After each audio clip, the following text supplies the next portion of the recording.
दर्शन पर आने के बाद भी आप वही वॉल्यूम, वही नंबर, वही बिजनेस ला सकते हो।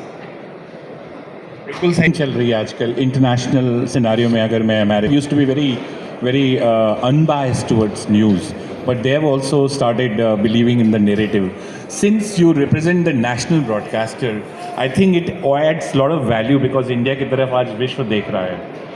उस समय आपका रोल बहुत इंपॉर्टेंट हो जाता है as to what is the vision that you are actually saying out in the public.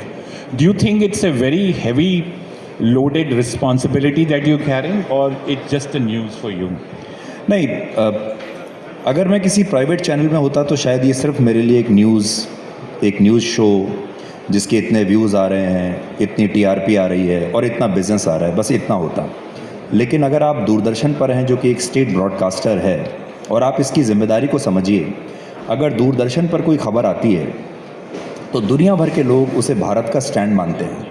जैसे आजकल ईरान वॉर चल रहा है, अगर ईरान के स्टेट टीवी पर कोई खबर आती है तो लोग समझते हैं कि ये ईरान का स्टैंड है।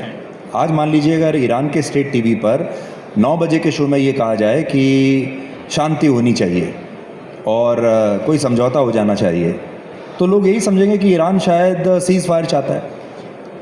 इसी प्रकार से जब आप आज ब्रॉडकास्टिंग में जाते हैं, स्पेशली डीडी में, आप अमेरिका के बारे में क्या कह रहे हैं, ईरान के बारे में क्या कह रहे हैं, गल्फ़ कंट्रीज़ के बारे में क्या कह रहे हैं, उससे आपके पूरे के पूरे देश के रिलेशनशिप पर फ़र्क पड़ सकता है, क्योंकि वो भारत का ऑफिशियल स्टैंड है।